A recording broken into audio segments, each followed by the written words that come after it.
Us, welcome to the Misfit Nation. JB Schaefer, author of the dystopian series Banned and Canceled. You can find on bannedandcanceled.com. How are you, JB? Welcome to the show. Rich, thank you very much for having me. I'm doing really well. How about yourself? Pretty good. It's a good, I guess, January. Ups and downs of weather will keep everyone going. You never know what the next day is going to bring. Is it already 2022? Yeah, I can't believe that either. It was just yesterday that we were all sequestered into our home offices and couldn't go out anywhere or anything like that. So yeah, looks like maybe we'll get out and see something outdoors. I mean, my last two major events before the pandemic started. My daughter's wedding was in November of 2019. Congratulations. And then my dad's 80th birthday was in March of 2020. So outstanding. His birthday was the birthday party was March 7th, 2020 in New Jersey. March 8th, they closed everything down up there. Wow. So we had the party. I left and I said, see you later. And since then, it's been the roller coaster the whole world's been on since about that point. It has. It's really been crazy. I feel for small businesses. I feel for the students. I feel for everybody that's really had their lives turned upside down, just with the government mandates and everything. Obviously, I want people to be healthy and all of that. I wish our government could have done some of the right things, right? I think in their hearts they thought they were, and still really now I really don't know what's going on now is what's in their heart or whatever it's in their voters' interest. But right now what they're doing is it's dictatorship almost. But I'm not at 1600 Pennsylvania. I don't have that big hat on my head to say, hey, I want to do this or that, and they have to make those decisions based on. Would you ever want to do all that? No, not at all. Yeah, I don't think cherry pick what I want to do. Yeah, I certainly wouldn't want that pressure on my shoulders. And one thing you brought up was the students that are suffering now. I mean, a lot of young kids, they lost 2 years of their schooling life, school social life. And you got to think of the middle schoolers or high schoolers. That's 2 years of fun times that they lost. It's, and what an important part of just your development to be interacting with people. And yeah, it's sad. Not only were the sports shut down, but eating in the lunchroom, having to have a plexiglass in between, having your face covered. It's, I get it. I understand the concern and trying to prevent a true pandemic. I 100%, for me, if it was Ebola, hey, I tell you what, I'd be locked in my office. I don't want to bleed from my eyes and all that stuff. But how much more, how far are we going to take this? And what is our youth when they get into working age and their real jobs after school? Are they going to be able to handle some of the obstacles that you and I face on a daily basis? Right, and their problem solving skills won't be there, and or their capabilities to socialize with someone face to face is going to be destroyed because they don't know how to act without being on a TikTok or something right now. Yeah, and that's really scary. So I know you could write a whole book about that. Exactly, you definitely could, and some people have. I'm seeing. What inspired? Did you always want to be an author, and what inspired you to write this book, Banned and Canceled? It's funny you say that. So I've always liked to write, and through my normal course of business, I write a lot of blogs for clients and stuff like that. And so I do enjoy writing. And probably at a young age, I wanted to write the great American novel. And so, of course, I guess experience kind of changed that a little bit. And I went into another business and everything. But when the government actually started shutting down businesses, it hurt my business. And I needed to find something that occupied my time so I wouldn't just stress about everyday things that we all stress about. And so I've been really involved. I love history, and I absolutely love my family history. So I started writing a book about my family history. And after about 40,000 words of my book on family history, I looked at it and I said, nobody in the world will ever want to read this except for me. including probably my own family. And so as I'm looking at this, and I've got a pretty interesting part of family history, coming from Germany, coming from England, and settling in the United States. And there's been some books that have been written about certain members of my family history. So they had an interesting story. And so as I'm following history, and then today watching where we're going as a nation, where we're going in the world, I said, maybe I should write a fiction, but establish this world. Maybe I should write a dystopian novel, which I love dystopia, a novel of, okay, this is how it once was, and this is where we've gotten today. I think the founders of our Constitution, or our founding fathers who wrote the Constitution, I think if they saw the direction that we're headed, I think they would roll over in their graves right now on a lot of things that we're trying to do. And so when I wrote Banned and Canceled, and ultimately made it a series, Banned and Canceled series, it wasn't to go out and say, oh, the Democrats or the Republicans screwed this up. It was to bring out things like the Patriot Act, which when the Patriot Act first came out after 9/11, man, I'm one of those guys that said, man, I got nothing to hide. Let's go ahead. I love this Patriot Act. Let's protect our country. And then as the Patriot Act evolved, and I don't think the Patriot Act ever was instituted to go out and start spying on everyday normal Americans.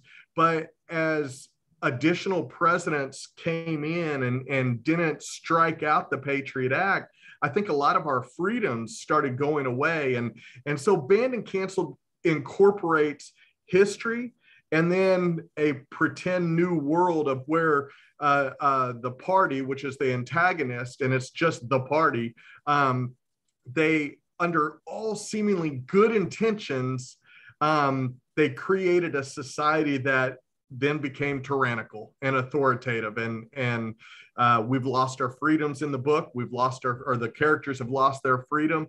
And now they've got to figure out, okay, what are we going to do from here? So it starts out with the book of World War III, ended up decimating North America.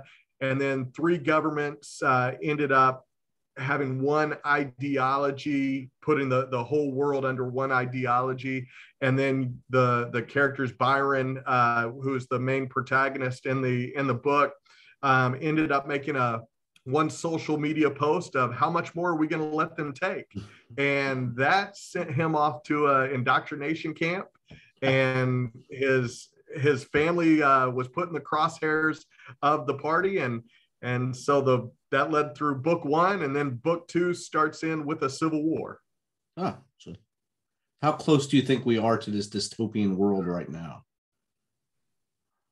Gosh, I sure hope we're not. I believe really in reality we're moving really more towards a dystopia of ideals and information.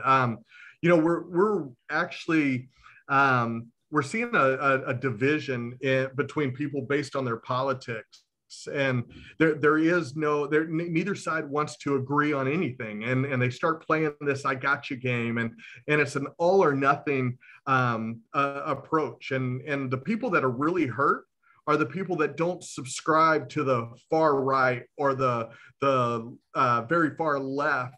Those are the people that are hurt the most. The people that are staying right down in the middle. And you know what? It's easy to tell people, hey, stop living your lives online. And as we just talked about, right? Everybody's online. Go interact face to face.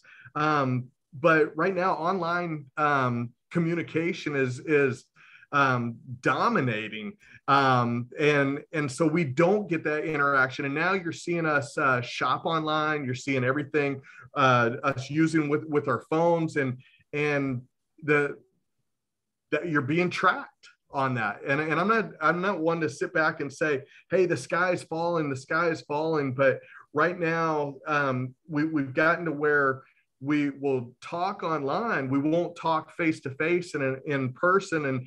And then now, if you go against the mainstream narrative, you can be severed and banned and canceled. And we've definitely seen that over the last probably 18 months, people getting banned and canceled and some things for what they say today, and some things for things they've done a decade ago or 15 years ago. They're now getting banned and canceled for something they did when they just didn't know what they were saying or doing, and now they're being punished for their past ignorance, and now being educated in a very abrupt way that you no longer exist in our lives. So you're not important to us. You're right, and then that's an important piece you just brought up. You know, any sane person, they would agree that we shouldn't allow someone to go out and make senseless, baseless claims. But what I want you to do, I want you to imagine that there's somebody on the street corner, and they're telling them people, "Hey, aliens are coming. They're coming to abduct us," right? And we all agree, you and I would probably look at each other and we would say, you know, that guy's probably insane. He's also very annoying. But if the police came and began abusing him and hauled him away, would that be okay? And it's not. And so we all agree that he should have the right to free speech, right? But even if it's crazy, we need to make that decision if it's crazy or not. We don't need the government telling you that, hey, that speech is crazy, so we're not going to let you hear it. And that goes back to what's happening with history as well.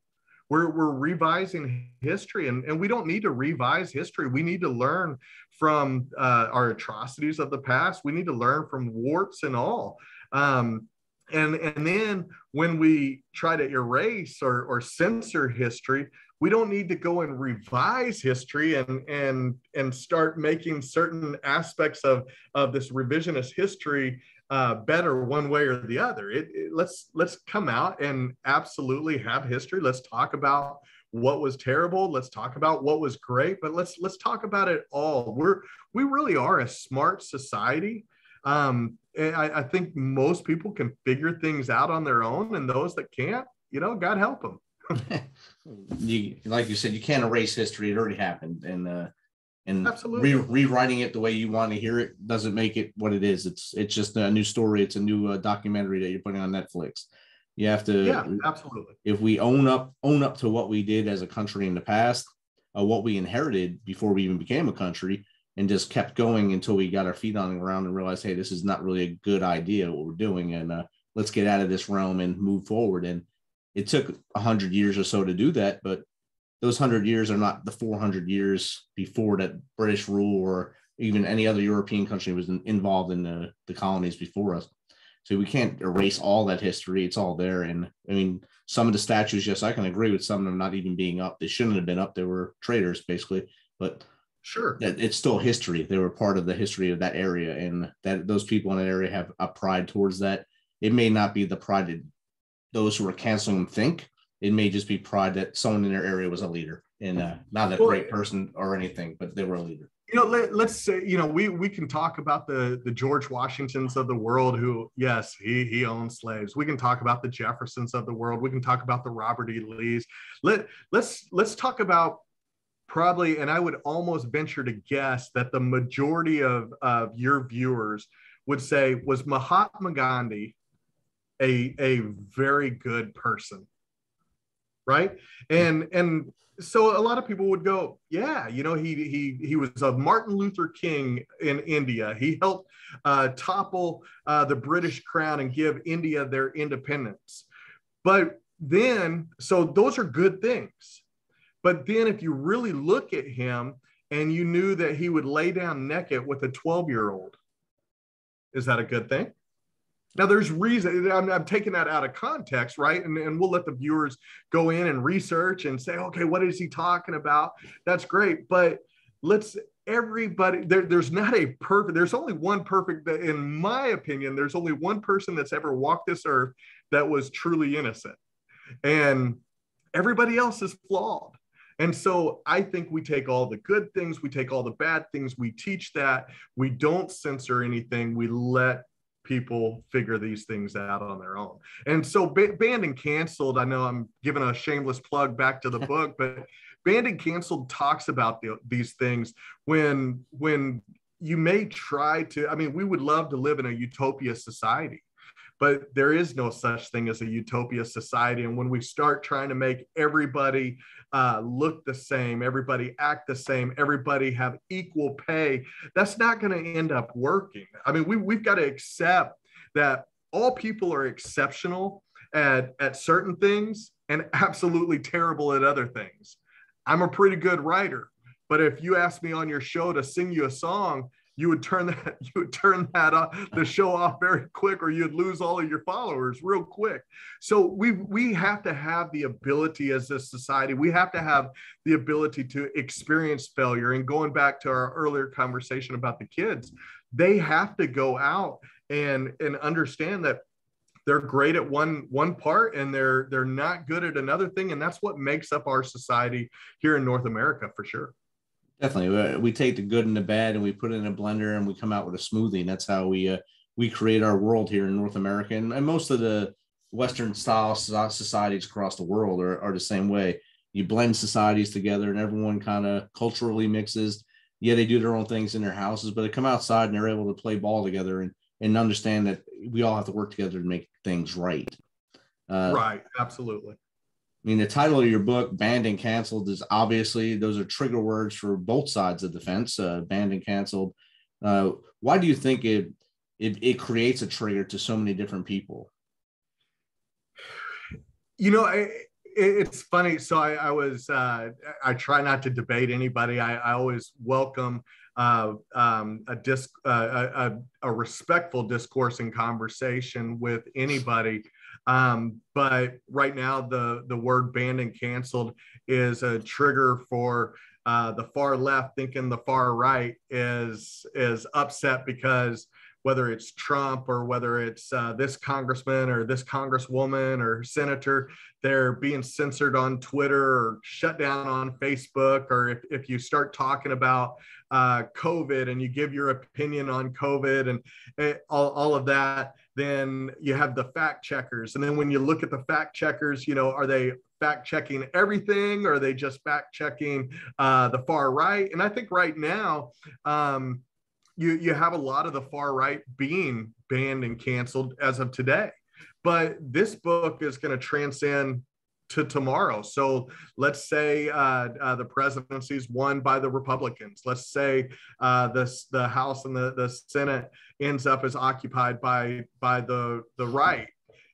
Well, this book, 10 years, 20 years from now, may end up looking back and I'll have people on the far right going, banned and canceled. That's terrible. You know, we're in a society right now that we look at headlines and we look at memes, and that's how we form our opinions. And I have so many, like, I can already tell who's going to make a comment on my book just without them even reading it. Here's a secret. That's why I named it Banned and Canceled, so I could create some of that discussion about it, because really we do need to sit back and instead of forming our decisions on a headline or forming our decisions on a funny graphic or a meme, we need to really open up the book, read the content, and then start thinking. And that's where Banned and Canceled comes through, and it makes you ask the what ifs. And then we can get into, I mean, your show's probably not long enough, but we could get into the career politicians who they enter into politics for a certain reason, but then they spend all of their time going after the donations, right, to stay in office. And really, I think our politicians today, they want a political divide. They want my neighbor to the left and my neighbor to the right. They want them to argue because that allows them to say, hey, there is this division, and that's why you should end up keeping me another 3 years, 4 years in office. That's why you should donate all this money, right? And they let the people fight amongst each other, which goes into the second book of the series, which is Volume 2, Rebirth, and it goes into a civil war that ends up happening into North America, and it's good people fighting against one another. Right. And I mean, you mentioned something earlier about how people get their news now through Facebook or whatever social media platform. They see a headline and they run with that headline. They don't click on the link. They don't read the whole article or a meme, Right. and they see that stuff. And I think that's part of the instant news world that they're living in, and the other part is complacency. They see that and they take it as the God's honest truth at that point. It has to be the truth because it's in print on Facebook. If it's there, it's in highlighted words. That has to be the real thing. I'm not going to read this whole article. I don't have enough time. I have to go and like someone else's video right now. So they get that. Right. They get their whole news from basically a broken sentence. And how do you think that affects how they will realize that, hey, some of your freedoms are actually getting taken away now? Oh my gosh. I mean, the apathy. Well, let's look at 1938 Germany. I mean, everybody, we know the people that were shipped off, and actually a recent news article that just came out, the man who actually turned in Anne Frank's, right, or who they believe turned in Anne Frank. And what's sad is that, you know, we giving up a free, are guns bad? No, guns aren't bad, right? Should guns be thrown around to everybody on the streets? Absolutely not. But should you be able to purchase a gun? 100%. You should. And whether you're using it for hunting or defense, or you want to go and just target practice, absolutely, right? And so when we start limiting these freedoms, the more freedoms we start shutting down, the further that road goes, and the more powerful that politician becomes. And you know, think about this: the politicians that are in office, they don't have to worry about what you and I have to worry about. They don't have to worry about a retirement account, right? They have a lifetime stipend. They don't have to worry about healthcare. They have healthcare. We do have to worry about that. All they have to worry about is continuing a political divide. If they have a political divide, then they're necessary, because then they get to pick sides and make decisions on sides, but they get to make rules that they don't have to abide by, but we do. And so as we give up, I mean, we can go down the list, and I don't want to, I think I try to bash every politician on both sides, so that way I don't get a lot of hate mail. but look at the mayor in Chicago, right? She doesn't have to wear a mask. That's what everybody else had to wear a mask, but she doesn't have to wear a mask. Who's the guy on CNN? The brother of the disgraced governor. Yeah, Cuomo. Thank you. Yeah, he can go to parties, right? But we can't go to parties, and so the hypocrisy continues. And now in London, it just came out, their prime minister had gone to a bunch of Christmas parties when the whole country was shut down. And so this doesn't just happen in the United States. This happens across the world when government makes rules and regulations for its subjects. We have to abide by, but they don't. And that's really banned and canceled. And we get into, so in the second book, we introduce what's called the Guardian of Diversity. And the acronym is GOD. And that's all the news media, social media, it's fallen under the Guardian of Diversity. And so think about if they start censoring, like they will censor a guy that was running for president and had a bunch of mean tweets, right? But the guy that's from the Middle East saying death to America, they left his tweets open. And in my opinion is you leave them both. You let them both talk. Let us make the choice of who might be spewing nonsense or who might be spewing hate. Let us make that choice.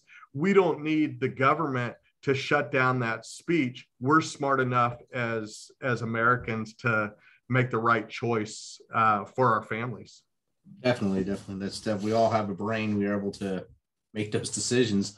You mentioned something earlier about the utopian society, and I think that comes down to also reads right into where everyone equal access to things, equal access. And I don't think that equal access to education, equal access to transportation will equal anything that's equal on the other side, because you're still the same person when you come out of it. Because if I have the same education as you, but I was a little better in school, I'm going to be a little better than you in the next portion, or vice versa. If you're better, you're going to be better and do better things. So how does opportunities change?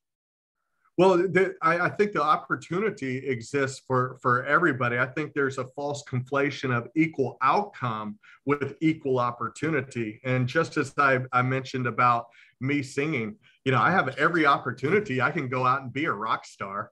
Nobody's ever going to want to listen to me be a rock star. But that's where in the book I portray a world where everyone makes the same amount of money, they wear the same type of clothing, but it strips away from our individualist identities, right? And that's not a good thing. So if any of your listeners, you know, I want to make it really clear that there's equal outcome, right? And equal opportunity. We are never going to have equal outcome unless the government says, okay, that doctor is going to make $15 an hour, just like the Subway sandwich maker is going to make $15 an hour. That's insane, right? There's different skill sets, and it doesn't mean that somebody's bad. It doesn't mean somebody's doing menial work. It means that that's what they do, and this is what the market's going to dictate for their financing. So I think we've got to be real careful that we all have an opportunity to do whatever we desire, but we all have different skill sets. We're different. You and I are different.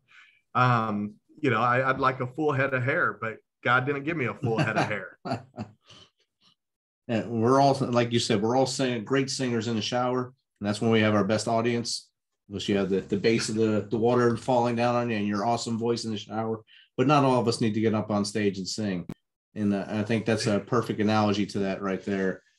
So as you started your journey into writing this book, was there anyone that mentored you to be an author, or was it just because you loved writing before?